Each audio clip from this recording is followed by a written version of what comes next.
Hello everyone, my name is Alexandra and I am a conservation biologist and sea turtle specialist.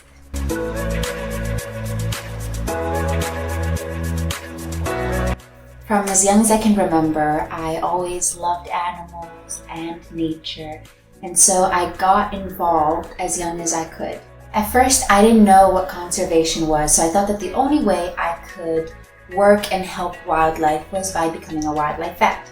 So when I turned 14, I volunteered at a local veterinary clinic and I was hooked. After that, every time I had free time from school, I would either go volunteer and learn at the vet clinic, and I also started volunteering at a therapeutic riding center.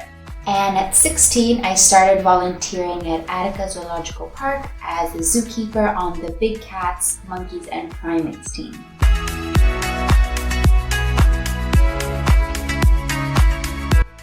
So my educational background, I actually started as pre-vet at the University of Massachusetts Amherst. I completed my first year and I realized that that wasn't exactly what I wanted to do. As I mentioned before, I thought that's the only way I could help wildlife, by becoming a veterinary. But I wanted to do more what I saw on television, like in documentaries, what Jane Goodall did, what all these other incredible conservationists did. And so I did a lot of research. I spoke to other students and some professors, and I found this one professor that was incredible. He had me audit some of his classes that were in wildlife conservation, and I knew right away that's what I wanted to do. Just to be sure, I did do an internship in South Africa for a month in wildlife conservation field work, just to make sure that's what I wanted to do before changing my major. And I did. I completely loved it. I learned so much. I enjoyed it. I knew that was 100% for me. So then when I came back, I transferred majors from pre-veterinary medicine to natural resources conservation with a specialization in wildlife conservation and ecology. And then after that, I pursued my master's in the UK at the University of Exeter in conservation science and policy. I do have a video on my personal YouTube channel called Conservation Nomad that I talk about my journey from a pre-vet student to a conservationist, and I go into more detail about my experiences, my work, and my education. So if you're interested in that, go check it out.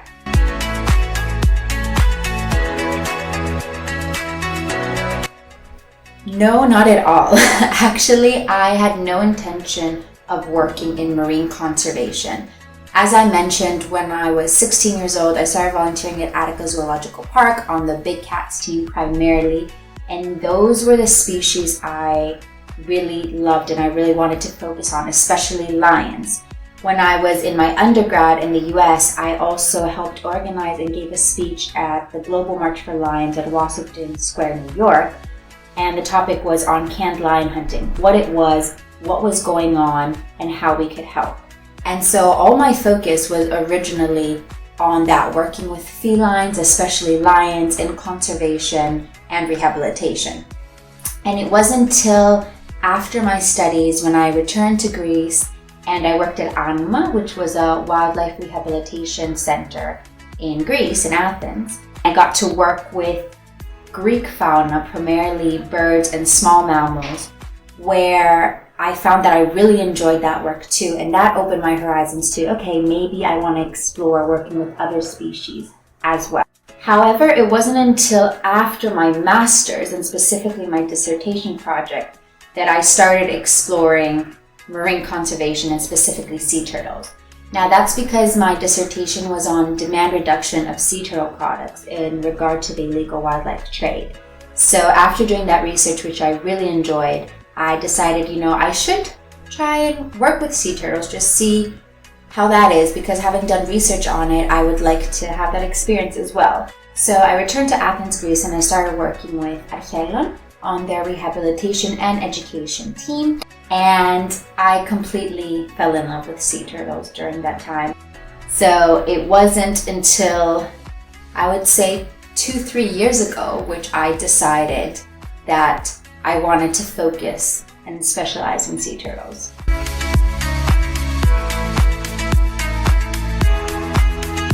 So currently I'm at Two Oceans Aquarium Education Foundation as a part-time paid staff, However, I did start out as a volunteer, and I was a volunteer with them on their turtle team for quite a few months before being offered the position. And I was offered the position to focus on sea turtle enrichment and rehabilitation, particularly for one very special individual, Bob. Now, I could talk about Bob and my work with Bob for hours. However, I have written a blog on the Two Oceans Aquarium Education Foundation page that I will link below that talks about Bob more in details, how he got to Two Oceans Aquarium, and my work I do with him. It explains what enrichment is, what kind of enrichment I do, and what my day doing that project looks like. So if you're interested in finding out more details about that, I'm gonna link that below and put an image somewhere here. But I will give you a very general description of what my day looks like and what my hours are. So I start at 7 a.m., we have a team meeting, and then I start my morning Bob observations. I do controlled observations and with enrichment present, and I do it usually 3 times a day. So I start in the morning with a controlled observation that is 20 to 30 minutes long, and then I do the first enrichment with Bob, which is usually sensory, and I observe his interaction with the device or the activity during that time, and then I do another controlled observation. After that, I check up with the team, see what they need help with, usually do some food prep for the rest of our sea turtles, any medical treatments or checkups they need, any enrichment I need to fix or alter and implement. And then by 11 or 12, it's time for Bob's second enrichment, which is the feeding enrichment. And again, it follows with his observations. After that, again, I check in with the turtle team, see what they need to do, if they need any more feeding, like second feedings, if we have any x-rays, if we have any new turtles coming in, or if there's any cleaning that needs to be done. If they've already done that or they have it under control, which they usually are, that gives me more time to do my data analysis and input and to do research on my project. And then around 2 o'clock, we have our third enrichment, which is usually cognitive enrichment, which is also my favorite because it means Bob needs to work for a reward. And it also, in my opinion, helps shape the behaviors we're trying to enforce in Bob the best.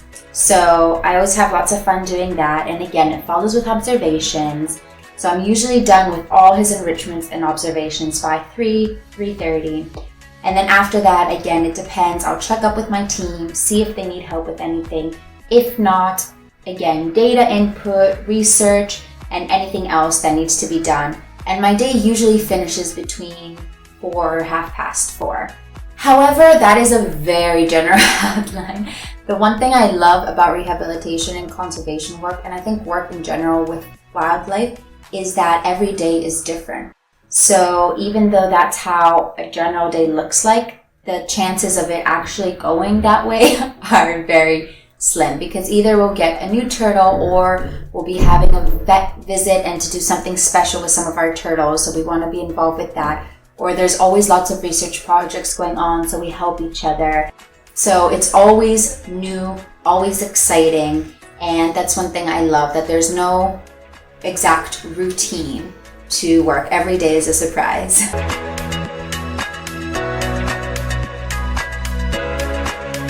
I am blessed to be part of an incredible team of turtleologists, and currently we are actually all women. And I'm so grateful that every day I get to work alongside such strong, intelligent, hardworking, creative, and truly inspirational women, which we bring each other up, we give each other ideas, we just make each other better, and that's such a positive and unique team atmosphere to be able to have.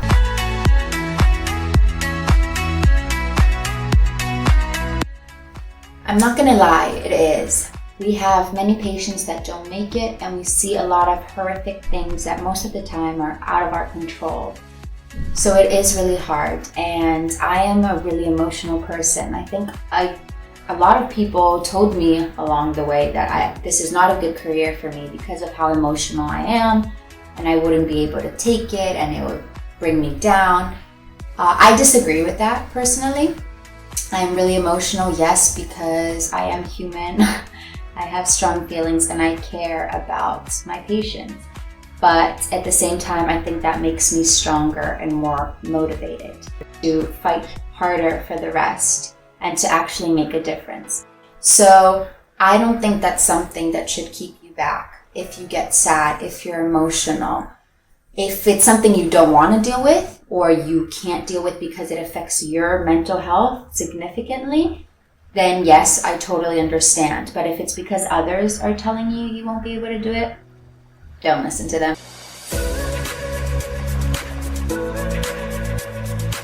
Besides the facts that I stated before, that after starting working with sea turtles, I just fell in love completely with how gentle yet strong they are, and how resilient and how unique of a species they are.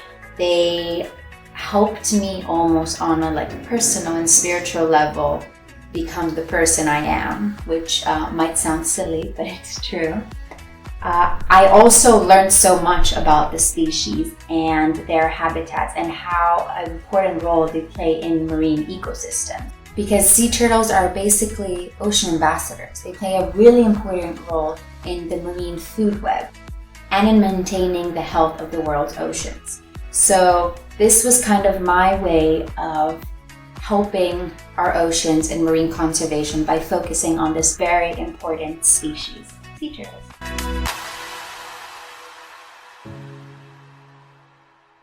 But the one fact, which is actually a really sad fact, but that whenever people hear are the most surprised, I think, is that only 1 in 1,000 hatchlings reaches adulthood.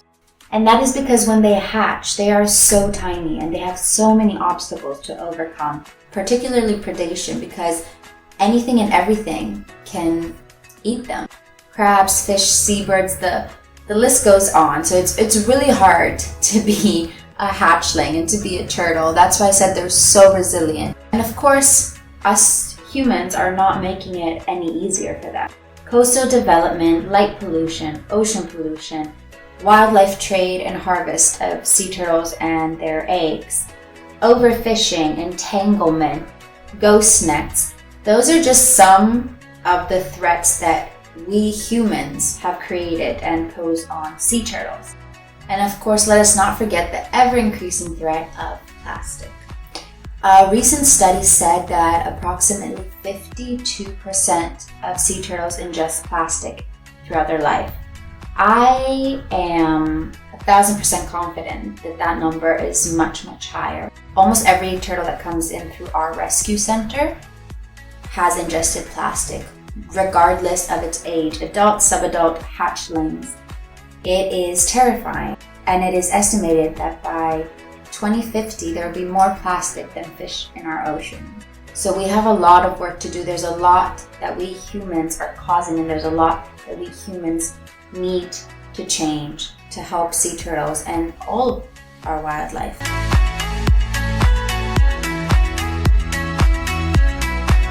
Okay, this is something I wish I was told when I was little. But there's no one right path to helping wildlife or nature or to becoming a conservationist. The truth is that field conservation work financially is hard. Many organizations don't have enough funding to take on the appropriate amount of staff, so they rely a lot on interns and volunteers. And in turn, that leaves a lot of us without jobs or with very low-paying jobs. And it's not always feasible.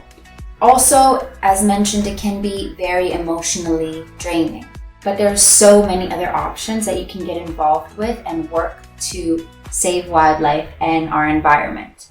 So if you're good in art and you love art, but you want to help out wildlife, you can do art and spread awareness. If you are good with children and you want to be an educator, you can raise awareness and become an environmental educator.